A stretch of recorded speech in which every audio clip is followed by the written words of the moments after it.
Angeline's POV. Nanghahaba pa ang nguso ni Nadia nang sumakay ako ng sasakyan. Na makalayo ay doon na lamang tinamaan ng kaba si Angeline. Baka mamaya diretsong istang punta niya at hindi opisina. Ngunit mas lalo pa siyang naging kabado na mabasa ang building na tinigilan ng sasakyan. Montero Empire Realty. Wala sa loob na bigkas niya bago bumaba ng sasakyan. Have a nice day, ma'am, sabi ng chauffeur. Hindi ko nagawang sumagot doon at nanatili lang nakatingala sa glass building at malaking pangalan nito sa harap. Namawis yata ang palad niya at parang mas gusto niya pang ipatapon na lang sa isla kaysa maging sekretary ni Andre. Mas nakakatakot na mabungaran araw-araw ang mga mata nito na matalim at tumingin sa kanya kaysa makasama mga isda sa isla. Go, Angeline, this is for your name, for acceptance. Naikyom niya ang mga palad bilang pampalakas loob bago taas noong pumasok sa building. Good morning, miss. Office of the CEO? Bungad na bati niya sa receptionist. Agad tumikwas ang kilay nito at pinasadahan ng tingin ang suot kong black pencil cut skirt at sweetheart net pink blouse na pinatungan niya lang ng black blazer. Name? Malamig nitong tugon. Angeline Di Masupi. Top floor, miss. Putol nito at basa nilang binalik ang tingin sa computer. Mariin kong tinikam ang bibig upang dito makaaway at kahit uminit ang dugo ko, binaliwala ko na lamang. Kagad na akong dumiretso sa elevator at pinindot ang top floor. Lahat yata talaga ng mga empleyado ni Andre kaugali nito. Nababalutan na masamang elemento ang building na to. Pagkalabas ko pa lang sa elevator, walang ngiting mukha ni Baron ang nasa lubong niya. Wala nang shades at kita niyang naiinip itong mata. This way, ma'am. They're all waiting in the conference room but Mr. Andre does not want to start unless you're here. Anito sa malamig nitong boses. Gusto ko na yatang buhusan ng sayang lugar matapos makita pa ang ilan na sekretary ni Andre na tila mga robot ko magtrabaho. Ni hindi nga tumatabingi ang mukha eh. Kamay at mata lang gumagalaw. Sigurado ka ba na nasa totoong buhay pa ako? Bulong na tanong niya kay Baron. Tumigil to sa tapat na isang pinto bago ko nilingon. Absolutely yes, ma'am, and yeah, please get inside and take down notes and everything. Paalala pa nito. Natigil ako at naging mabigat pa ang paghakbang sa malaking kwarto. Nahagip na lang ang mga mata ko ang itim na kasuotan at nilukob na ng takot ang puso niya. Mas lalo na nang tuluyan na makapasok at makasalubong ng mariing titig ni Andre. Nang makaupo sa swivel chair habang maliit na parte lang ng kanyang labi ang nakaangat. Bahagyan nitong iniangat ang mukha dahilan para ilibot ko ang paningin ko sa loob ng kwarto at halos malaki ang mata ko matapos makita si Daddy at Mommy kasama sina Ate Zebby at Ate Sam sa mahabang mesa. 4 na matang may masasamang tingin sa akin ang nasa lubong ko. Who's this girl, Mr. Montero? Ani na isang ginang ng makapalang-pulang lipstick. She's lost. Probably this is not her destination. Dinig kong sagot ni Mommy na nakapagpahina ng tuhod ko.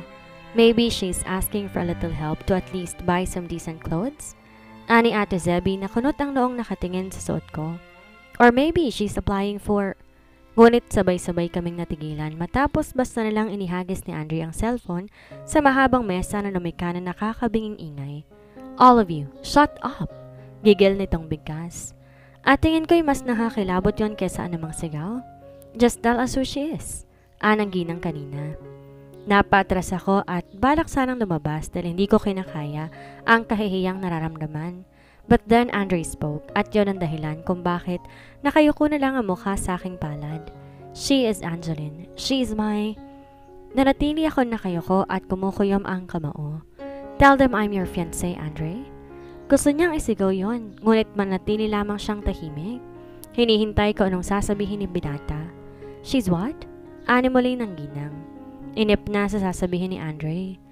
Gusto kong unahan magsalita si Andre ngunit kapag tinitingnan ko pa lamang ang mata nito, tumitiklop na ang bibig ko. She's Angeline.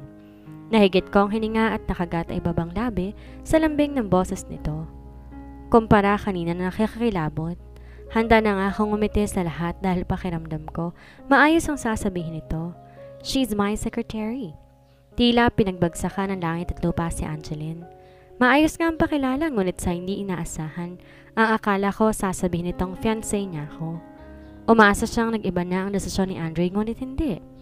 Mariin siyang napapikit lalo pa na marinig ang mahinang insulto ng pagtawa ni Mommy. How did she even get qualified? Boses ni Ate Zebby. Probably because she's sexy, spicy, and hot. Napangat ang tingin ko sa lalaki nagsalita. Nahuli ko pa tong nakangisi habang ang pilak na mga mata ay may aliw. Shut your mouth, Aldrin. Ani Andre na initsang folder sa lalaki. Oh dude, I'm hands off. Not gonna get your girl. Natatawang suko nito habang tinataas ang kamay. Hindi ko alam kung mahihiya ako o pag-iinitan ng pisngi. Matapos mapuno na mahihinang halakak ang kwarto mula sa lalaking kaharap nito. Sa 10 upuan na nakapalibot doon, puro mga hindi pamilyar na mukha ang nandoon. As if she will pass Aldrin's date. Anit Ate Zebby na nakangisi. Not even Andre's taste. Ani Ate Sam na nakadungaw kay Andrea. Mas lalo siyang nanliit sa sarili at hindi alam kung hahakbang papalapit kay Andre o tatakbo na lamang palabas. Ngayon niya naramdaman ang pagiging sampid at di kaalyado ng mayayamang angkan. Bakit pa kasi ako pinanganak kung itatapon lang din naman ako? Tanong niya sa sarili. You're not sure about that, Sam. She will surpass everyone, right, Gecko?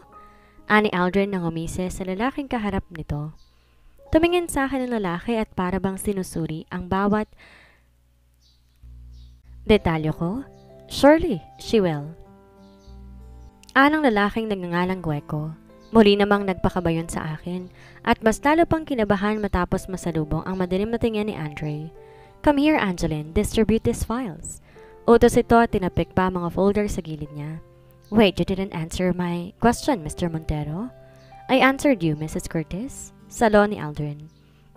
Huwag kang sumabay, Mr. Aldrin. I am referring to the CEO. Ani Mommy na tumalim ang tingin kay Aldrin, ngunit tila binaliwala lang yon sa lalaki at nagawa pang umisi. She's been hired because she's qualified. A graduate of business management. Fresh graduate. Samandal si Andre sa kanyang swivel chair at tinilubayan ng tingin ng paglapit ko. Bahagyan itong tinikwas ang kili at muli tinapik ang mga folder. Nanginig pa ang kamay ko nang kunin at ibahagi ang mga yon. Very fresh and qualified. Muling bigkas nito. Gusto kong magmura dahil alam kong iba ang tinutukoy nito. Ang pesting lalaki hanggang opisina ang utak ay lumot pa rin. But not as experienced as I am. Ani Ate Zebby na humalukip-kip. Of course, Zeb. You are the best. Papuri pa nito. At di alam ni Angeline kung bakit na-estatwa siya sa papuri ni Andre kay ate. Di niya nakalimutan na mas gusto nitong maging fiancé si ate. Kaya lang di naman sa kanyang tingin ito. Napangisi ako kung paanong titigan ni Ate Zebby si Aldrin. Hindi alintana ang nakapapasong tingin sa kanya ni Andre. Please, concentrate. Ani Andre na makita ang simpleng pagkindat ni Aldrin kay Ate Zebby. Bakit pa nito hahabulin ang babaeng walang pakialam sa kanya? How I wish she would have settled on me instead. Ano pa ba ang ayaw sa akin ni Andre? Magaling naman din ako sa lahat. Bulong niya sa sarili. As I was saying, we can check the land in Guimaras if it is feasible. Pagpapatuloy ng binata. Mahina akong humikab at tinapik na mahinang mesa. Pinilit ko pang nakamulat ang mata ko, wag lamang nilang makitang inaantok na ako. Take down notes, Miss Di Pasupil. Don't just sleep. Nanlalaki ang mata ko at napaayos ng upo sa sigaw ni Andre. Act professional, Angeline. Ani Ate Addison na nailing-iling. Nakagat ko ibabang labi at humigpit ang hawak sa ballpen. Bakit pakiramdam ko pinagkakaisahan ako? Sa tingin ko, bukas di na ako babalik sa kumpanyang to. Let's continue. Sorry for the distraction. Anito bago muling binasang folder sa harapan niya. Umiwas ako ng tingin matapos masalubong ang galit na tingin ni Daddy. Nagbabanta at alam kong hindi nito gustong presensya ko dito at hindi yon kinababahala. Hindi nga sila nagdalong isip iwan ako noon pagkatapos papagalitan nila ako ngayon? No way! Yun yata ang nakaka-insultong meeting sa buhay ko. Kaya naman nasabihin ni Andre na tapos na ang meeting, nauna pa akong lumabas sa conference room. Kapag alam mong ayaw sa'yo ng tao, layuan mo, kesa naman mapaaway ka pa. Look at how unprofessional your secretary is. Not even well-mannered. Dinig kong bigkas ni Mommy na ikinairap ko. Wala na akong pakialam sa sasabihin niya. Hindi ko naman gusto magtrabaho dito. And one more thing. I am just unprofessional but not heartless like them. Bagsak ang balikat at mabigat ang pusong hinanap kong banyo. Nadaanan ko ba si Barrow na nakatayo ng tuwid sa gilid ng pantry area? Give your notes later. I will summarize it. Anito ngunit di ko pinansin. Wala din naman akong naisulat. It is better to get fired than to work for this company. Kampon nga ito ng masasamang elemento kaya hindi siya kabilang dito. Huminga ako na malalim bago nagugas ng kamay. Iniisip kung valid pa ba na fiancé ako ni Andre kahit di naman ako nito sinaseryoso. Kailangan ko sigurong kausapin ang lolo nito para sa kasal. That's the way. His grandfather is the key. Napangisi ako ngunit agad din yung nabura matapos makita ang pagbukas ng pinto at ilawanan si mommy. Taas ang kili at matalim ang tingin sa akin. Do you really think that you fit into this class? Malamig nitong tanong. Pinanatili ko ang inip na tingin habang humila ng tisyo at pinanasan ng mga kamay. Just end the engagement, Angeline. Let your sister Zebby replace you. She's way better and more classy than you. Humanap ka na lang ng basurero sa kanto. Ngumisi ito at pinasadahan pa ako ng tingin. At kahit ipakita kong hindi ako yung apektado, unti-unti naman akong sinasaktan sa puso ko. Paano naging ganito kalupit ng isang ina sa kanyang anak? Sa sarili niyang kadugo? Hindi po ba ninyo ako matanggap? Kahit na maging asawa ko? No, you don't belong here, Angeline. Let Zebby take your place. Tumalikod to at umakma na aalis na. Pero hindi po siya gusto ni Zebby. And so what? Lumingon to mula sa likod at tinaasan pa ako ng kilay. That doesn't mean that she will never learn to love him. Just give it to your sister. That way, I can consider you as my daughter. Naikuyom ko ang palad. Naninikip ang aking puso, ngunit nagawa na makaalis ng kanyang mommy sa banyo ay hindi man lang to nagsalitang muli. Paano matututunang mahalin ni Ate Zebby si Andre kung sila na mismo hindi nga nila ako natutuhang mahalin? Paano pa yung iba naman ang mahal? Ang bigat lang sa pakiramdam na ni minsan, hindi sila naging masaya para sa akin. God, why did you let me leave if I would only get rejections? Ilang beses akong kumarap, wag lamang kumawala ang luha. Nanginig pa ang kamay ko nang buksan ng banyo upang lumabas, ngunit inip na ako. Ang mga mata ni Andre ay nasa lubong ko. Nakasandig sa dingding patagilid, nakabulsa ang isang kamay sa suot na pants. Puting long sleeve na lang din ang suot at necktie na wala sa ayos. Umawang ang labi ko nang umayos to ng tayo at agad pumulupot ang braso nito sa bewang ko. Ramdam ko pa ang bahagyang pag-amoy nito sa gilid ng buhok ko. What took you so long? Anito sa kanya. Napamang ako at sinubukan lumayo mula dito, ngunit mabilis ang kamay nito at nagawang ipirmi ang bewang ko malapit sa kanyang katawan. Let's talk, he demanded. Ngumisi ako at tumakbang na kahit nasulyapan ko ang ilan niyang sekretarya na nakatingin sa ayos naming dalawa. Hindi nito inalis ang braso sa bewang ko. Sinabayan niya ako sa paglalakad na animoy normal lang na hinahapit niya ang bewang bago ang kanyang sekretarya. We do really need to talk. Hindi na ako magtatrabaho para sa iyo, matapat kong sagot. Is that so? He boldly asked. Nangunot ang noo ko ngunit di agad sumagot matapos buksan ni Baron ang pinto ng opisina. Hinintay kaming makapasok bago yun ulit sinara. Lumibot pa ang tingin ko sa opisina niyang naglalaro lamang sa itim, puti at abo ng kulay ng disenyo. Maitim katulad ng budhi ni Andre. Kung di mo lang din naman ako pakakasalan, hindi na ako magtatrabaho pa para sa iyo. Ngumisi ako at marahas na binaklas ang kapit ng braso nito sa bewang ko. Ngunit hindi man lang to na alarma at nagawa pa akong ngisian bago hinagod ang kanyang buhok. Nangisi pa nitong inalis ang necktie na suot bago binuksan ang 3 botones ng long sleeve nito. At ang makasalanan kong mga mata natutok lamang sa loob ng long sleeve nito. Bigla bumalik sa isipan ko kung gaano kagandang mahawakan iyon. You don't want to work? Fine, I will give you a pre-leave. But that doesn't mean you'll be free from my grip. Nakangising umupo ang binata sa kanyang swivel chair. Hindi mo ko hawak, Andre. Hindi ko napigilang sambit at inilang hakbang ko ang distansya naming dalawa. Malakas pa ang loob kong hampasin ang mesa niya at tingnan to ng masama. Tumaas ang isang kilay nito at nagangat sa akin ng tingin bago tuluyang tumayo. Dahilan upang masandal ako sa mesa habang ang mga kamay nito kinukulong ako roon. I do, Angeline. Noong una kitang makuha, that means sa akin ka na. Wala nang pero, sweetie. Sa akin na ang katawan mo.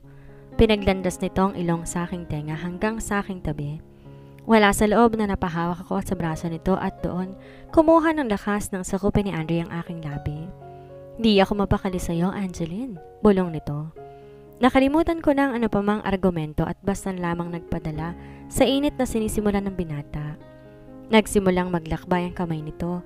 Pero maya-maya ito nang may marinig na tumikim mula sa may pinto. Naratiling nakaawang ang labi ko nang silipin ni Andre kung sino mang pumasok. Kumakabog sa kaba ang puso ni Angeline at sigurado namumula na ang pisngi niya sa hiya dahil dinatnan kami sa ganitong ayos. "Sir, ayoko makaabala but your grandfather is about to arrive," ani Baron. "Sure, but next time matuto kang kumatok ng pinto." Malamig nitong tugon bago lumayo ng bahagya sa akin. Nakahinga lang ako na maayos matapos marinig ang paglalapat ng pinto. Tinulak ko pa ang balikat nito palayo sa akma nitong muling paghaklan. "I need to face your grandfather decently. He might talk about the wedding." Umisi ako na kinatalim ng tingin ni Andre. "That will never happen, sweetie." Sambit nito at nawala ang ngiti ko matapos itong ituro ang pinto. "What do you mean? Take your leave, Angeline. I'm giving you 1 month leave bago kita muling hilain pabalik sa aking kama."